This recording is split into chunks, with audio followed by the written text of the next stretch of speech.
Dans une interview avec la FIFA, les stars haïtiennes Nérilia Mondésir, Melchi Dumorné et Roselore Borgella expliquent ce qui fait la force de l'équipe des Caraïbes. FIFA Haïti s'est qualifié pour sa toute première Coupe du monde féminine. Les Antillaises affronteront l'Angleterre, la République Chine et le Danemark dans le groupe D. FIFA a parlé à 3 cadres d'une équipe bâtie pour surmonter tous les obstacles. Résilience. S'il y a un substantif qui décrit de façon idoine le caractère de l'équipe d'Haïti, c'est bien celui-là.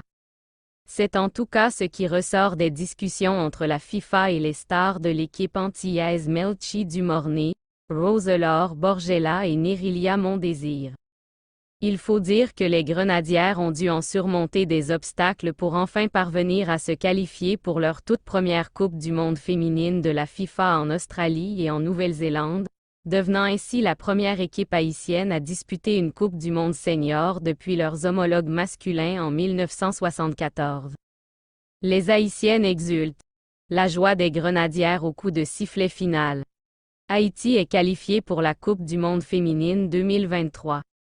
Les protégés de Nicolas Delépine ont fait un temps cru pouvoir se qualifier directement pour Australie et Nouvelle-Zélande 2023 par le biais du championnat féminin de la CONCACAF 2022, surtout après avoir battu le Mexique 3-0 sur cette aire. Leurs illusions n'ont cependant été que de courte durée puisqu'un revers 4-0 face à la Jamaïque en dernière journée de la phase de groupe du tournoi les ont obligés à passer par le tournoi de barrage de la Coupe du monde féminine. C'était un moment un peu difficile, avoue Nérilia Mondésir, la capitaine de la sélection. On a peut-être été un peu trop confiante. Il y a eu beaucoup d'amertume après le match contre la Jamaïque, on était déçus. On est passé par toutes les émotions avant d'arriver à la qualification. Certes, elles ont bénéficié d'une seconde chance, mais les Haïtiennes ont tout de même dû à nouveau repartir de zéro. Il s'agissait maintenant de se débarrasser du Sénégal puis du Chili dans les barrages intercontinentaux en Nouvelle-Zélande. Et c'est exactement ce qu'elles ont fait, battant les Africaines 4-0 en demi-finale puis le Chili de Christiane Ender 2-1 en finale. Repartir de rien, le peuple haïtien n'est malheureusement que trop familier avec ce concept. En janvier 2010, le pays a été secoué par un terrible tremblement de terre d'une magnitude de 7 provoquant la mort de près de 230 000 personnes. Si Nérilia Mondésir et la star montante de la sélection Melchi Dumorné n'avaient que 11 et 6 ans, les souvenirs de ces terribles moments ont laissé à jamais une plaie béante difficile à cicatriser. C'est quelque chose qu'aucun Haïtien n'a oublié, explique la jeune Melchi Dumorné, 19 ans, la voix tremblante. C'est une sorte de phobie de parler de ça parce que beaucoup de nos proches sont morts. Il y a eu beaucoup de pertes, beaucoup de tristesse, beaucoup de désolation, beaucoup de douleurs émotionnelles et physiques. C'est quelque chose qui nous a enseigné à être beaucoup plus prudents, à faire ce qu'on fait dans la vie avec beaucoup plus de sérieux, à réussir, à avoir un mental d'acier parce qu'on se dit qu'on est encore en vie. Ça nous a fait prendre conscience de l'importance de notre vie. Un immeuble détruit à Port-au-Prince, Haïti, le 13 janvier 2010. Cette relativité par rapport au football et aux autres activités de la vie courante constitue une autre des forces morales de cette équipe, 53e au classement féminin FIFA, Coca-Cola. C'est certain, les Haïtiennes souhaitent remettre un sourire sur le visage de leurs compatriotes. On a envie de faire plus, de donner beaucoup plus de plaisir à tous les Haïtiens qui nous supportent, à nos familles, à nos amis qui ont toujours cru en nous, poursuit Melchi qui a signé chez les Géantes de l'Olympique lyonnais à partir de la saison 2023 24e après 2 saisons au stade de Reims. C'est une fierté énorme et on le sait. On a envie de faire encore plus et d'aller encore plus loin.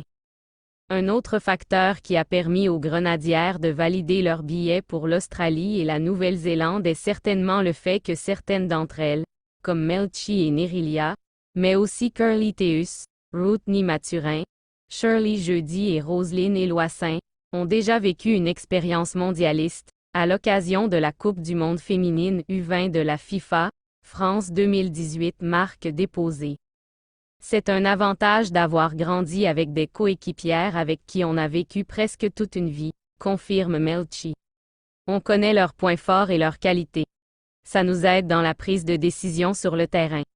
Si je dois faire une passe à une coéquipière, je sais qui est beaucoup plus rapide, ou si je veux garder le ballon, je sais qui est plus technique.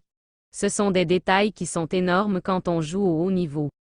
Melchi Dumornay au Mondial U20 féminin 2018 face au Nigeria le 9 août 2018 à Saint-Malo. Sa capitaine Nerilia est du même avis et va même un peu plus loin dans son analyse de leur premier mondial ensemble il y a 5 ans. Les Grenadières s'étaient inclinées dans leurs 3 matchs de groupe, sur le plus petit des écarts à chaque fois. 2-1 contre la RP Chine, 1-0 face au Nigeria et 3-2 contre l'Allemagne. On a pris de l'expérience, on a appris les erreurs qu'il ne fallait pas faire à l'avenir, explique Nerilia, 24 ans, auteur des 3 buts d'Haïti dans ce tournoi en 2018. Cela nous a aidés techniquement et physiquement. Mentalement aussi. On réfléchit mieux, on analyse mieux le jeu sur le terrain. On en revient toujours à ce côté résilient, cette solidarité qui vient souder un groupe déjà bâti à surmonter les plus grands obstacles. Notre plus grande force, c'est nous-mêmes, c'est la cohésion d'équipe, continue la joueuse du Montpellier HSC. On fait confiance à notre groupe, on fait tout ensemble. Même quand on perd, on ne lâche rien. On est des battantes. C'est ça notre plus grande qualité. On se bat jusqu'au bout même si l'adversaire, sur le papier, est plus fort que nous. Melchi Dumornay célèbre un but avec Nerilia Mondésir contre le Chili. Le dernier exemple de l'endurance dont peuvent faire preuve les Haïtiennes, c'est sans doute Roselore Borgella qui nous le fournit en partageant une anecdote qui lui est arrivée face au Sénégal en tournoi de barrage, un match où elle a inscrit 2 buts en 2 minutes. Je me souviens avoir mal au genou, mais mes coéquipières sur le terrain m'ont aidé à rester concentrée malgré la douleur, raconte Roselore. Ça m'a rendue forte et j'ai marqué un doublé. Ça m'a donné confiance. La belle histoire d'Haïti. Plongez-vous dans la belle histoire d'Haïti au tournoi de barrage de la Coupe du monde féminine de la FIFA qui ont vu les Grenadières se qualifier pour la compétition planétaire de juillet et août. Surmonter les obstacles, toujours et encore. Cette résilience, ce petit pays de 11 millions d'habitants en aura une nouvelle fois besoin pendant la Coupe du monde féminine 2023, car les joueuses de Delépine seront encore mises à rude épreuve. En effet, les Haïtiennes rencontreront l'Angleterre, 22 juillet, la RP Chine, 28 juillet, et le Danemark, 1er août, dans le groupe D. En tout cas, s'il y a une équipe qui peut surprendre les championnes d'Europe et d'Asie en titre, c'est bien cette fantastique génération haïtienne. Ce n'est pas pour rien si les supporters antillais scandent à qui veut l'entendre, à l'assaut, c'est-à-dire, à l'attaque, en créole haïtien. Le cri de ralliement des guerrières résilientes.